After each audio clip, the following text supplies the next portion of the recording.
The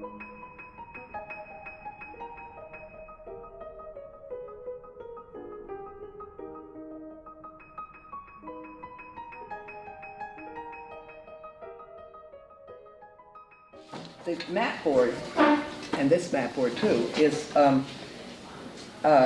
very absorptive. The minute you put down a stroke, it just goes. Yeah, and I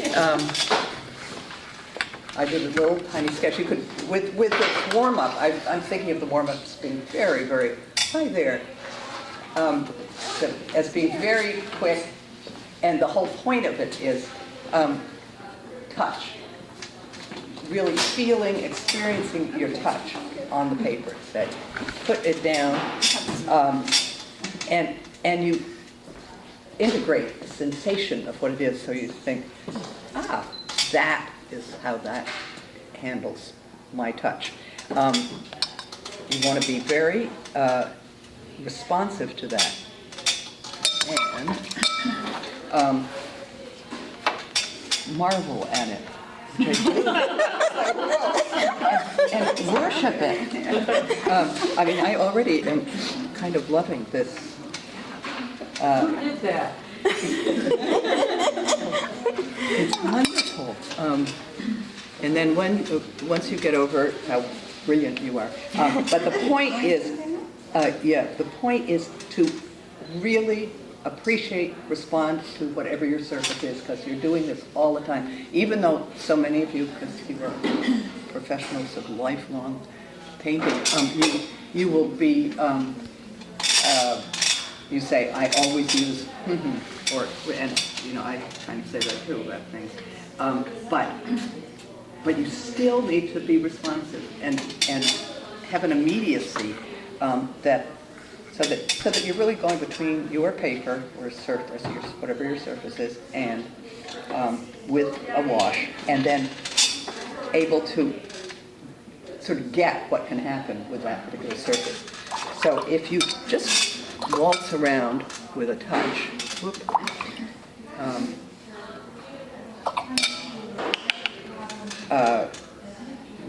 doing that over there. Just try again. I'm sort of going with this idea of use your brush sort of as a funny little extension that you just tap and go, tap and go. And as you're doing this, and you could be doing it with some of the things that are in front of us, you are starting to also integrate what these setups are about. That there's a little theme of you go from that yellow that is picked up over here, wherever it is, you know, you move. So you're starting to compose with color. And that's daffodil. And, Deborah, do you always hold your brush that way? kind of, but not always. I mean, I sometimes find myself when I'm painting, all of a sudden I'm going like this. And Is that yes, not really. It's not. Oh my God, you never should hold your brush like that. But the more, if you can, particularly in establishing something, if you can work with it as a, you know, sort of freer arm thing, it often is going to be a better feeling throughout the piece. You know, rather than, okay, I'm going to do this and have, that's a sort of separate thing, and then I'm going to do a separate thing. You're not always getting the whole thing. It's more like a what? Well, you know, don't say, oh my gosh, I'm never going to do that again, because it's just natural. At a certain point, you know, you might. And then when I do that, my hand gets tight, and it's just not flowing as a composition. I'm sorry, I didn't make a big deal. But when you did, is this a painting over on the Oh, left? this is, Okay, you know, I now- may have bitten off more than Okay, but it's absolutely exquisite. But Which did is? this. No, It's- this is a photograph. Right. This is a photograph. This is an exercise that we might or might not do. today, But- or might do another week. But in doing this, when you get to be very finite in your line, do you also hold the brush in that kind of more open manner? When we can have a little demo of this. When I did, How about even this one, because there's more fine stuff in that. I mean, look at the back of those trees and the fence line. this is also done upside down, part of this exercise. Cool. This is the upside down exercise. And when I say I may have written those more, when I was originally, for last week, going to do this winter thing, I may just save this for next week, but it's a double whammy. One is working upside down, and two is winter, and working a little from your But head. in I terms, wanted to say something about this. but the brush strokes, in terms of the brush strokes, when you get to be very fine, when you really get down to those Down to here? fine little things, is there not a period in time when you are working very finely that you do kind of get down there and put those fence posts in and the railings? Like this? Well, you can. Our actors. I really love this, because I can get sort of the arm movement and, Yeah. and I love the flow.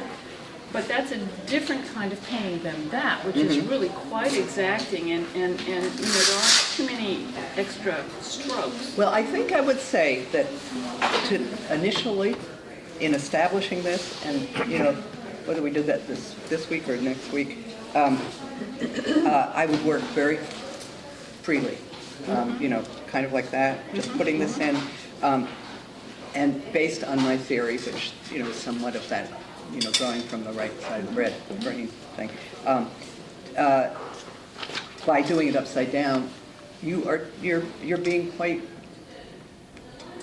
irresponsible, sort of. You're saying, okay, here, this is this general, this here and this here. Then, little da-da-da-da-da that you put down quite freely, and then you might turn that later, and if you wanted to turn that into a very, representational or, advertisement for a ski lodge, I see, then at that point, you could take this and go like this.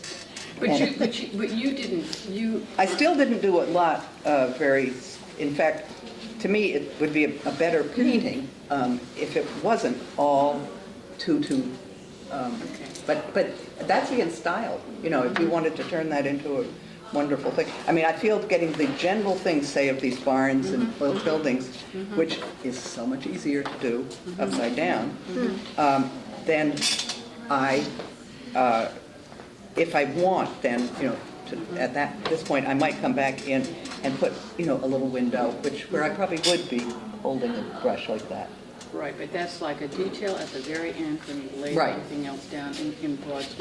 That answers my question. Okay, but the other thing that sort of brings up is, as you're doing this little free thing, with whatever you want, you can just do something that's in front of your table. It doesn't have to be the subject matter that's in the groups. Be thinking about your brush. For this freeing little moment, say 10, 15 minutes, or if that, use one brush. Pick a brush, your favorite brush, or you can say, I am going to use a big fat brush, and I'm going to do that. So that, what I say at the end of this is being aware. So as you are painting stuff, you're aware, for instance, that what that particular brush is capable of. You can use I think using the flat is a kind of great idea because you get a little feeling of, you can do stuff like this with, like that, but you can also, there's patterning in some of these cloths, you can control things like that. So you're playing with all the potentials of a brush. So it's a warm-up. Now, see that? That was important. That, again, is starting to link this, and that's what you get to when you get to the green side. That's what my point is about today's exercise. But see, as I find these little, which I'm making up, but I know because I set it up, there are these different calligraphic things in the cloth, which make another kind of connection. Starting with the eggplant. I said, it's spectacular. I had to get these eggplants because they were just so gorgeous. And I personally love getting at that weird color of eggplant. It is so much fun. And on this weird paper, which is matte board, I just love what happened. I haven't finished it. But, you know, I do see in eggplant a million colors. Blues, greens, reds, and then you will see millions of colors depending on what abuts it.